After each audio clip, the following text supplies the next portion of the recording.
We're only a few weeks into the state's pandemic response, and the financial fallout has already been massive. We're talking hundreds of millions of dollars lost right here in the upstate. And based on new city and county budget projections, this damage is going to take years to recover. It's a 7 News original report.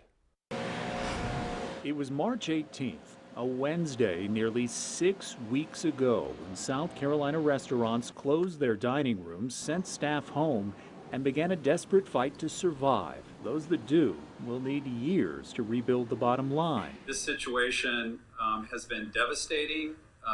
It's been dire.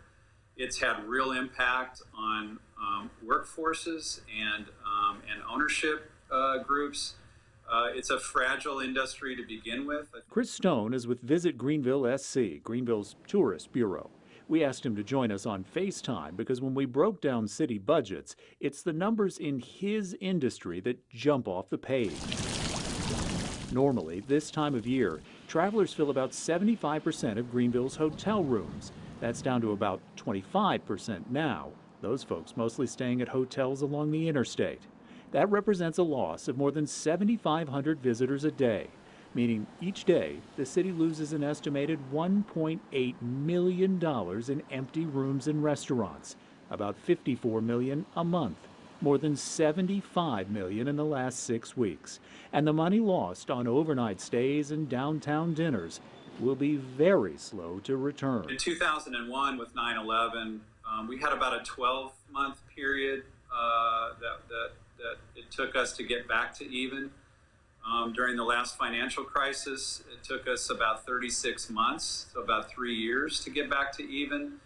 And we could be looking at least on that scale. There's another way to look at these same numbers for folks who live nearby. It'll take a bite out of your city and county government and at least delay some public projects. Like in Greenville, the city collects a hospitality tax. That's 2% on prepared meals.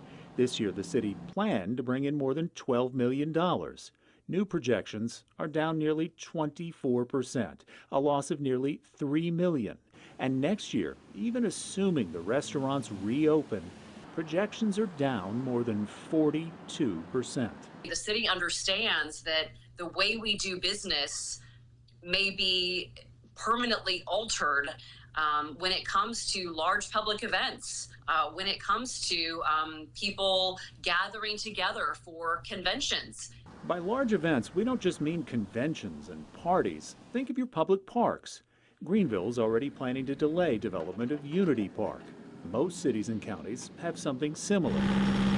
Like in Spartanburg County, that tax paid for the new lights at McMillan Park in Boiling Springs, promoting tourism through sports tournaments. The county plans to fall about $1 million short of hospitality tax projections this year, representing nearly $50 million in lost restaurant revenue from March to July, with perhaps a steeper decline to come. We've gone through and reevaluated the timing of those projects. And effectively, we have delayed the scheduling of some of those products by about a year or so.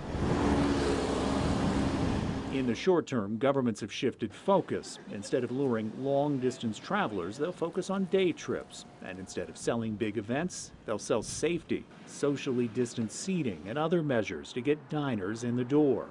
Business will come back. Cities plan to be ready. But there is likely much more pain to come. We're not ready. We're not open for tomorrow or the day after that or the day after that. But one of these Mondays, one of these weeks, the coast will be a little clearer and maybe we'll find that people will want to get out. Look, I've worked in a restaurant. Probably a lot of you have too. It is hard work and profits are tight in the best of times. As you have seen, for many of our favorites, these really are the worst of times. Those budget projections we've just shown you, those will be finalized by your city and county governments over the next month. And coming up on 7 News.